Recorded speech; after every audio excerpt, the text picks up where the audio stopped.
you. Yusuf का please. Pakistan जिंदाबाद, पाकिस्तान पाकिस्तान इमरान खान जिंदाबाद, इमरान खान जिंदाबाद, इमरान खान जिंदाबाद। बिस्मिल्लाहिर्रहमानिर्रहीम। इय्याका नअबुदु व इय्याका नस्तईन। आप सबकी तशरीफ़ आवरी का सबसे पहले तो बहुत बहुत शुक्रिया। उससे पहले मैं जुनेद का बहुत शुक्रिया अदा करता हूँ, मलिक उस्मान का, जॉनी बशीर का, दूसरे तमाम जो हमारे मैरीलैंड के और वर्जीनिया के दोस्त यहाँ पर और वाशिंगटन डीसी के मौजूद हैं, उन तमाम दोस्तों का शुक्रिया अदा करता हूँ। मैरीलैंड से वकार साहब भी तशरीफ़ लाए हुए हैं, उनका शुक्रिया। और मैं अक्सर जगहों पर तकरीर करते हुए कनेटिकट के हमारे प्रेसिडेंट हैं ज़ियाउर रहमान साहब, उनको भूल जाता हूँ। यहाँ पर वो मौजूद नहीं है, लेकिन पुराना मैं बदला पूरा कर रहा हूँ कि वो बहुत ही हमारे शोला बयां और बहुत ही हर दिल अजीज लीडर हैं पाकिस्तान तहरीक इंसाफ अमेरिका के, और हम वक्त लगे रहते हैं पीटीआई के लिए कोई ना कोई कुछ ना कुछ करने के लिए। अभी जब आप लोगों ने ये एहतजाज मुनक्कद किया हुआ है तो शिकागो में हमारे जो दोस्त हैं राजा साहब, मियाँ सकलैन साहब और दूसरे तमाम लोग, उन्होंने भी वहाँ, राजा यकूब और मियाँ सकलैन, उन्होंने वहाँ पर एक फंड रेजिंग और एहतजाज का एहतमाम किया हुआ है। तो मैं उनका भी शुक्रिया अदा करता हूँ। आप सबकी तशरीफ़ आवरी का भी बहुत बहुत शुक्रिया अदा करता हूँ। और जुनेद और आप दोस्तों ने जिन्होंने इस शॉर्टेस्ट टाइम के अंदर इलेक्शन से पहले के वीकेंड पर ये रखा, ये आप इसे एक गैदरिंग कहें, प्रोटेस्ट कहें, एक रजिस्ट्रेशन कहें आपकी आवाज का। अगर आप लोग थोड़ा सा साइड पे हो जाएंगे तो पीछे सारों को मैं नजर आ सकूंगा। बहुत शुक्रिया। तो आप सबका बहुत शुक्रिया मुंतजमीन का। अब मैं आपसे चंद चीजें आपकी खिदमत में अर्ज करना चाहता हूं। एक दफा एक बुजुर्ग ने मुझे कहा कि मुसीबत हर दफा बुरी नहीं होती, कभी कभी वो बायसे रहमत भी होती। तो मुझे उस वक्त समझ नहीं आई, बुजुर्ग वो कोई पीर फकीर नहीं थे, वैसे उम्र में बुजुर्ग थे। तो मैंने उनसे पूछा कि इसका आपका क्या मतलब है इससे? उन्होंने कहा अगर हम कोई गुनाह ना करें, गलती ना करें, मुसीबत ना आए तो हमें तो रब याद ही ना आए, हम तो रब को भूले बैठे होते हैं। तो आप सोचिए, आप और हम पाकिस्तान के जो असल मसाइल थे उससे किस कदर गाफिल थे, और हमें पता ही नहीं था कि हमने ये सब कुछ पानी के ऊपर सजाया हुआ है।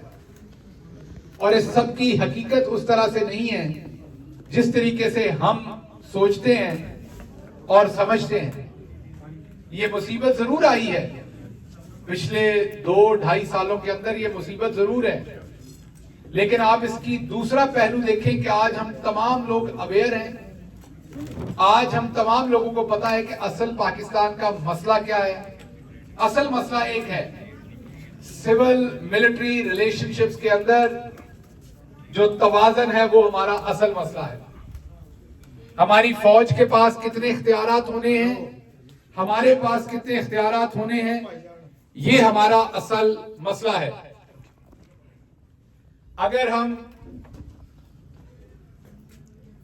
पाकिस्तान का आइन जो कहता है उसके मुताबिक सिविल मिलिट्री रिलेशनशिप्स जो हैं उनका तयन नहीं करते, तो फिर जिस तरीके से फर्स्ट वर्ल्ड या दुनिया के अंदर ऐसी कौमें जो तरक्की कर रही हैं, हम नहीं कर सकेंगे। क्योंकि ना ही हमारे यहां रूल ऑफ लॉ आएगा, ना ही हमारे यहां फ्रीडम ऑफ स्पीच होगी, ना ही डेमोक्रेसी होगी। ये वो तमाम चीजें हैं जो फ्लोर के तौर पर काम करती हैं, बुनियाद के तौर पर काम करती हैं। आप घर बनाते हैं तो जो आप उसके अंदर स्टील डालते हैं, सरिया डालते हैं, आखिर पर वो नजर नहीं आता। आखिर पर तो आप भले दीवार के ऊपर आपने वॉलपेपर लगाया हो वो नजर आता है, लेकिन घर बनाते हुए बगैर स्टील के घर नहीं बन सकता। हमारी इस्टेब्लिशमेंट को यह समझना होगा कि डेमोक्रेसी जो है वो स्टील है, वो कंक्रीट है। अगर वो आपकी बुनियादों में होगा तो आप एग्जिस्ट करेंगे एक मुल्क के तौर पर, एक कौम की तौर पर। इसलिए हमारा पहला मसला तो सिविल मिलिट्री रिलेशनशिप और उनके दरमियान तवाज़न का है। अब इस तवाज़न के ना होने की एक वजह तो जाहिर बात एस्टेब्लिशमेंट है, एक और वजह भी है, वो पाकिस्तान के सियासी लीडरान है। और वो वजह क्यों है कि जब जब डिसाइसिव टाइम आया, भुट्टो साहब के अलावा की मैं बात कर रहा हूं, उन्होंने डील कर ली, क्योंकि करप्शन इतनी की हुई थी, सब कुछ इतना विविड था, क्रिस्टल क्लियर था, डील करके रातों रात बाहर शिफ्ट हो गए। अगर आप नवाज शरीफ को देखें तो वो डील करके बाहर चले गए और जावेद हाशमी और शाहिद खाकान अब्बासी इनको पता ही नहीं था। ये अगले दिन कोई जलसा जुलूस करने की कोशिश कर रहे थे तो इन्हें पता चला वो तो रात के चले गए हुए हैं। तो आपके लीडरान ने डील्स की। अब एस्टेब्लिशमेंट को इस चीज की आदत हुई थी कि पहले लोगों को कामयाब ना होने दो, कोई 25-30 मौलवी अपने हाथ में रखो, जो काबू ना आए उसके ऊपर मजहबी तौर पे उनको छोड़ दो। उसके बाद पठान, पंजाबी, बलोची, उर्दू स्पीकिंग, महाजर, ये वाले कार्ड, गिलगित बल्तिस्तान, कश्मीर, ये वाले कार्ड भी रखो। कोई काबू ना आए उसके पीछे ये वाला कार्ड छोड़ दो। ना आए तो उसे कहें कि ये इसने तो सिखों की लिस्टें जो है वो हिंदुस्तान को बेच दी। आपको याद होगा ये इल्ज़ाम लगा था बेनज़ीर भुट्टो के ऊपर, उस पर मुल्की सलामती का, गद्दारी का, बगावत का वो इल्ज़ाम लगा दो। उससे भी काम नहीं चलता तो फिर करप्शन का लगा दो, और वो अक्सर उन्होंने की होती थी बदकिस्मती से। उससे काम नहीं चला तो फिर आप उनके ऊपर नालायकी का लगा दो। अच्छा, अब मुझे एक बात बताइए, एक माँ है, कोई भी एक माँ है, आप यहां हमारी माएँ भी बैठी हुई हैं, एक माँ ने 3 या 4 बच्चे पैदा किए हैं।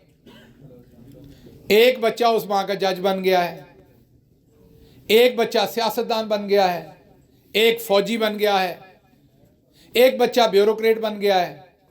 तो मुझे बताएं, ये कौन सी वो कपत्ती माँ थी जिसने फौजी जो बच्चा था वो तो बड़ा अक्लमंद पैदा किया, उसको सही वाला दूध पिलाया उस माँ ने।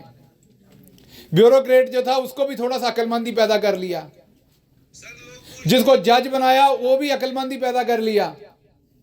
बड़ी कुछ सुतेली और कपत्ती माँ थी जिसने जो सियासतदान पैदा किया वही करप्ट पैदा किया, उसी की तरबियत ठीक नहीं की, वही नकम्मा है, वही करप्ट है, वो मुहिब्बे वतन भी नहीं है। सियासतदान जो है वो मुल्क की सलामती के खिलाफ भी काम करता है, इनकम्पिटेंट है, करप्ट है, कंप्रोमाइज्ड है। तो कसूर तो फिर माँ का हुआ ना, जिसने एक बेटा ऐसे पैदा कर दिया। तो सवाल मेरा ये है कि हकीकत ये नहीं है, हकीकत ये है कि असी कल्ले नहीं खराब इत्थे सारे ने जनाब, जदों होएगा हिसाब उदों वेख लांगे। सो हकीकत यह है कि जितना यहां का सियासतदान करप्ट है उतना ही यहां का जज करप्ट है, उतना ही यहां का ब्यूरोक्रेट करप्ट है, उतना ही यहां का आर्मी का जनरल करप्ट है। हमें हारून रशीद साहब बताते रहे कियानी साहब के बारे में कि वो सिप्पा सालार है। हारून साहब हमारे बुजुर्ग हैं, बड़ा एहतराम है। हम उस टाइम जवान थे, यही समझते थे कि सिप्पा सालार घोड़े की पीठ के ऊपर बैठा तलवार लेके फतह कर रहा है पाकिस्तान के लिए इलाके, और बाद में पता चला सिप्पा सालार ने जाके ऑस्ट्रेलिया में जजीरा फतह किया हुआ है। मुशर्रफ साहब मरहूम, अल्लाह उनके दर्जात बुलंद करे। बहुत सारे लोगों ने मोहब्बत भी करते हैं, बहुत सारे उनसे डिसएग्री भी करते हैं। विद ऑल ड्यू रिस्पेक्ट, उनके अकाउंट से 2 अरब निकल आए, उन्होंने कहा सऊदियों ने मुझे ऐसे ही दे दिए थे। अब मैं अमेरिका में बड़ी देर से रह रहा हूं, ये ना जानी बशीर ऐसे ही पैसे देता है, ना मुझे यहाँ बाइडन ऐसे ही पैसे देता है, मुझे तो कोई नहीं ऐसे ही पैसे देता। इमरान खान को भी मैंने नहीं ऐसे ही पैसे मिलते देखे कहीं से। अच्छा, फिर राहील शरीफ साहब को आपको मैं ईमानदारी से ये बात बताने लगा हूं कि मैं जब प्रोफेसर था तो मैंने ये फैसला किया कि 40 साल की उम्र के बाद पाकिस्तान के लिए काम करना है। जब मैं 40 साल का हुआ तो ये फैसला किया था कि रिटायर होना है, खान को ज्वाइन करना है पाकिस्तान के लिए। जो पैसे कमा लिए काफ़ी हैं बूढ़े होकर रिटायर होने के लिए।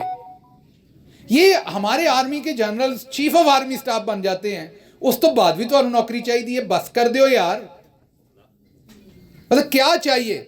अब हमारे जनरल बाजवा साहब हैं, उन्होंने घर भी बनाया हुआ है मौजूदा आर्मी चीफ के घर के बिल्कुल सामने, को 12 अरब की उनकी प्रॉपर्टीज जो हैं वो बता चुके हैं अहमद नूरानी साहब। तो उसके बाद भी आपको नौकरी की गुंजाइश है, कोई जरूरत है। तो बात यह है कि सिर्फ सियासतदान नहीं, खराबी अगर हमारे खमीर में खराबी है तो फिर सबकी है ना, सारे बराबर के हैं। फिर ना हमारा मौलवी ठीक होगा, ना सियासतदान ठीक होगा, ना फौजी ठीक होगा, फिर तो हम सारे ही तो असल मसला पाकिस्तान की अशराफिया करप्ट है। ये मैंने अपनी आंखों के सामने देखा है।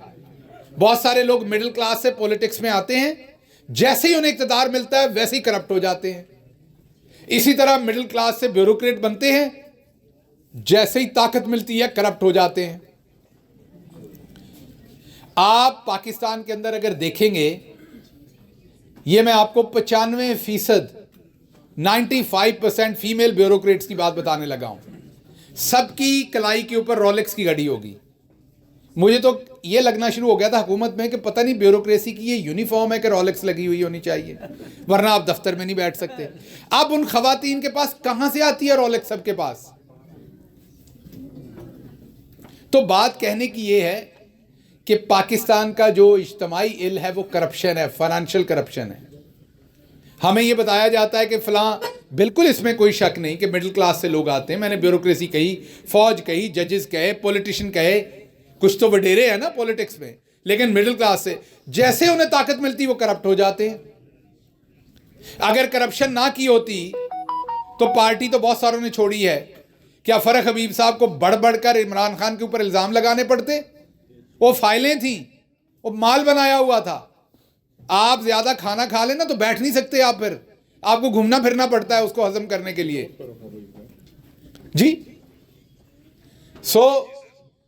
कहने की बात मेरी ये है कि आप सियासतदानों को टारगेट करके बार बार 23 वजीर आजम है अभी तक जिनको अपना टेन्योर पूरा नहीं करने दिया गया। 23 वजीर आजम जब से पाकिस्तान बना है, कोई एक भी ठीक नहीं था यार, कोई एक तो ठीक होगा। अब एक वजीर आजम आया, आपने उस पर इल्जाम लगाया कि जी मौजूदा आर्मी चीफ जब डीजी आईएसआई थे, पूरा मीडिया हमें यह बताता रहा, तो एक फाइल लेके गए थे बुशरा बीबी की करप्शन की फाइल, जिस पर इमरान खान साहब ने उनको हटा दिया। बुशरा बीबी की, माजरत मेरी माएँ और बहनें बैठी हैं, बुशरा बीबी की हमारी माओं की तरह हैं वो, उनकी माहवारी डिस्कस की जा रही है अदालतों के अंदर, तो वो फाइल किधर है? यहां तक तो आप पहुंच गए हैं, तो फिर वो फाइल ही दे दें। ये आसान काम नहीं था। आपको बुशरा बीबी को पहली सजा जेल की देनी पड़ी 7 साल की, कि उन्होंने इद्दत में निकाह किया, जिस पर तमाम पाकिस्तान के उलमा, पाकिस्तान की सुप्रीम कोर्ट 1992 में यह फैसला दे चुकी है कि इद्दत 39 दिन की भी हो सकती है। यह पाकिस्तान की सुप्रीम कोर्ट, पाकिस्तान की जो शरीयत कोर्ट है वो भी यह फैसला दे चुकी है। पाकिस्तान की हाई कोर्ट फैसला दे चुकी हैं। पाकिस्तान के अंदर अब मैं पीछे से हमारी एक बहन मां बोल रही है कि ओवर 50, अब शर्म आती है बातें करते हुए। ये किसको नहीं पता? उनके घर माएँ नहीं है जिन्होंने ये सब कुछ किया है। जज साहब की मां नहीं थी, वो खेत में उगे थे, या ऊपर से ये कुदरतुल्लाह ऊपर से गिरा था। किसी मां का बच्चा था ना, अभी 50 साल की होगी ना, तो घर से मां से पूछ लेता कि मां 50 साल के बाद क्या तब्दीली आती है औरत में, क्या उसके बाद भी इद्दत वैसी होगी जो 25 साल में होगी? तो घर में कुदरतुल्लाह साहब की वालदा, जो हमारी भी वालदा है, उसे बता देती कि पुत्र औरत में तब्दीली आती है, वो मर्द की तरह सारी उम्र हैवान नहीं रहती, उसमें तब्दीली आती है। कहने की बात यह है कि आप इस तरह के फैसले दे रहे हैं, तो फिर वो फाइल किधर है? वो आसान काम नहीं था। बुशरा बीबी ने करप्शन की हुई थी, फाइल आपके पास थी, आपने इल्जाम लगाया कि उस फाइल की वजह से पाकिस्तान की आला तरीन इंटेलिजेंस एजेंसी के आला तरीन ओहदेदार को इमरान खान ने हटा दिया। इससे बड़ा जुर्म और क्या होगा? इससे बड़ी conflict of interest Imran Khan का क्या होगा? अगर ये वाकई हुआ है तो फिर तो गलत किया इमरान खान ने, तो फिर लाते क्यों नहीं फाइल आप? 2.5 साल से पूरा मुल्क उजड़ के रह गया, इद्दत, निकाह, मुफ्ती, हर शय नंगी हो गई। और मुफ्ती साहब पहले टेलीविजन पर कह रहे हैं कि औरत का कौल मोतबर है, और आप कह रहे हैं कि वो तो बात ऐसे ही थी बस। तो पूरा सिस्टम नंगा हो गया, पूरा पाकिस्तान उजाड़ के रख दिया। वो फाइल नहीं मिल रही, तो फाइल लाएं, प्रूव करें। ये तो आसान काम है। ये जो शदाई हुए हैं ओवरसीज पाकिस्तानी इमरान खान के लिए, ये भी पीछे हो जाए आराम से कि यार ये तो करप्ट था, हमने तो नहीं साथ खड़े होना, क्योंकि पूरी दुनिया को पता है इमरान खान करप्ट नहीं है। इमरान खान जो है वो ऑनेस्टी के साथ इस मुल्क के लिए कुछ करना चाहता था, और वो अभी भी तमाम इदारों का एहतराम करता है, वो अभी भी एहतराम करना चाहता है, हम अभी भी एहतराम करना चाहते हैं। मैं अपनी हर तकरीर में ये कहता होता हूं, और इमरान खान साहब ने ये बार बार कहा, फौज भी मेरी, मुल्क भी मेरा। आप बताइए, एक तगड़ी फौज के बगैर पाकिस्तान कैसे चल सकता है? कोई अहमक होगा, कोई बेवकूफ होगा, ये सोचेगा। जो शहीद जाने देते हैं, अब गोलियां खाते हैं सीनों पे, वो क्या हमारी माओ के बेटे नहीं है? लानत भेजते हैं हम ऐसे लोगों के लिए जो उनके खिलाफ कोई साजिश करें या उनकी शान में कोई गुस्ताखी करें। वो हमारे भाई हैं, उनका खून कर्ज है, उनकी माओ के आंसू, उनकी जो बेवा घरों में बैठी हैं, उनके जो यतीम बच्चे बैठे हैं, उनकी सिसकियां, आहें, कुर्बानियां, उन्हीं की वजह से हमारा मुल्क आजाद है, इसमें कोई शक नहीं है। हमें फख्र है अपनी फौज पर, लेकिन ये जो चंद लोग फौज के ऊपर बैठकर उस पूरे इदारे को सियासत में झोंक देते हैं और फिर मर्जी के फैसले, मर्जी के इलेक्शन, सब कुछ मर्जी का करवाया जाता है, तो क्या ये तौहीन नहीं है उन शहीदों की? तो इसलिए मेरी गुजारिश ये है कि अभी भी होश के नाखून लेने चाहिए। काफी देर हो गई, लेकिन पूरी देर नहीं हुई। इलेक्शन एक बहुत बेहतरीन टाइम है। आज आप देखिए, जहांगीर तरीन के खिलाफ पहले हमारा कैंडिडेट शफीक अराई था, उससे प्रेस कॉन्फ्रेंस करवा ली। उसके बाद इकबाल शाह को टिकट दी, उससे प्रेस कॉन्फ्रेंस करवा ली, दोनों से सियासत छुड़वा ली। उसके बाद इफ़त ताहिरा साहबा को, एक खातून को टिकट दी, पहले उसके भाई को गिरफ्तार किया, आज उसे गिरफ्तार किया। अगर जहांगीर तरीन में हिम्मत नहीं है एक औरत का मुकाबला भी अब करने पे, तीसरे कैंडिडेट के तौर पे, तो वैसे ही नोटिफिकेशन निकाल दें उसका जीते हुए। दूसरी तरफ आप देख लीजिए, यास्मीन राशिद, उसको जेल में रखा हुआ है, और उसके मुकाबले में नवाज शरीफ दंदनाता फिर रहा है। वो गुजरावाला में कह रहा है I love you and I love you too. वो कमबख्त गुजरावाला वालों को बताता है मैंने अंग्रेजी भी आंदी है। हर चीज में इमरान खान की तरह का बनना है। सो वो अब गुजरावाला में जाके टेस्ट दे रहा है कि मैंने अंग्रेजी भी आंदी है। हजूर, हमने देखी थी आपकी अंग्रेजी, कांपते हाथ, उसी रुमाल से नाक साफ कर लिया था, वही मुंह पे फेर लिया था। ओबामा के सामने बैठे थे, ओबामा का निकाह हिलरी के साथ पढ़ा दिया था। आपने यहाँ ये तो कारनामा किया था व्हाइट हाउस आके। वो एक बंदा किसी के घर से चारपाई मांगने जाता है ना, तो कहता है चारपाई दे दो, कहता नहीं, वो शादी पे आपको पता है चारपाइयां इकट्ठी करते थे, तो उसने कहा कि नहीं चारपाई नहीं दे सकते, हमारे पास तो दो ही चारपाइयां हैं, एक पे मैं और मेरे अब्बू सोते हैं, एक पे मेरी बीवी और मेरी अम्मा सोते हैं। उसने कहा यार चारपाइयां ना दो, लेकिन अपनी सोने की तरतीब तो ठीक कर लो। तो नवाशी साहब, आप हमारी तरफ से चुन्ना गोश्त खाएं, पाए खाएं, जो मर्जी खाएं, जूते खाएं, लेकिन आप अब ओबामा का और हिलरी का निकाह ना पढ़ाएं। हर वाले को वो जिनके लिए आप एक कोई भी आपके और उनके रिश्ते का कोई भी मकाम है ना, वो बहन है, कजन है, भाई है, मोहल्ले वाला है, कोई भी है, उसे फोन करके आपने एक वादा लेना है। वादा ये लेना है कि अभी वो 8300 के ऊपर मैसेज करके जो इंफॉर्मेशन आएगी वो आपको फॉरवर्ड करेंगे। पहली चीज कि उनका वोट उन्होंने कर ली। दूसरा वादा ये लेना है कि सुबह 11 बजे से पहले वोट डालना है। कितने बजे? 11 बजे से पहले वोट डालना है। और अगर आप पीटीआई का फ्लैग लगा के नहीं जाना, हाँ जी, फौज रोक देंगे। नहीं, अच्छा मैं आपको कुछ चीजें क्लियर कर देता हूँ। नहीं, एक सेकंड बात कर लें, मैं बताता हूँ। ये जो सोच होती है ना कि आपको उठा लिया जाएगा, पकड़, ऐसा कुछ नहीं है। बिल्कुल ये होती है जब 2 लोग, 4 लोग, 5 लोग। आप मुझे एक बात बताइए, कभी पीटीआई के जलसे में से आके लोगों को उठाया किसी ने? जहां पर भी आवाम ज्यादा होती है वहां पर ये काम नहीं होते कि आप इस बंदे को पकड़ लें। आप पीटीआई का लगा के जाएं, जिसका मर्जी लगा के जाएं, इलेक्शन वाले दिन किसी ने इंशाल्लाह आपको हाथ नहीं लगाना। ये जो कुछ इन्होंने करना था वो इन्होंने कर लिया है। अब पाकिस्तान के अंदर इलेक्शन वाले दिन आपका जवाब देने का दिन है। आपकी बहुत तौहीन की गई है। आपके लोगों को जिस तरीके से उठाया गया, आज भी जब मैं आपसे बात कर रहा हूं, यास्मीन राशिद जेल में है, आलिया हमजा जेल में है, सनम जावेद जेल में है, तैयबा राजा जेल में है, आयशा भुट्टा जेल में है, और भी बहुत सारी खवातीन हमारी बहनें, उनके मैं नाम नहीं ले सका, माजरत, वो जेल में है। इल्जाम है उनपे कि उन्होंने कोर कमांडर के घर पर हमला किया। 9 महीने 8 महीने हो चुके हैं, कोई सबूत पेश नहीं किया गया। 15 दिन के 14 दिन के अंदर अंदर चालान पेश करना होता है, वो पेश नहीं किया गया। बात यह है कि ये जितना जुल्म हुआ है खवातीन पर, छोटे बच्चों पर, जिले शाह को याद करें, शहीद कर दिया गया, पाकिस्तान के पॉलिटिकल लीडर्स को उठा के मारा गया, नंगा किया गया, सब कुछ किया गया पाकिस्तान में।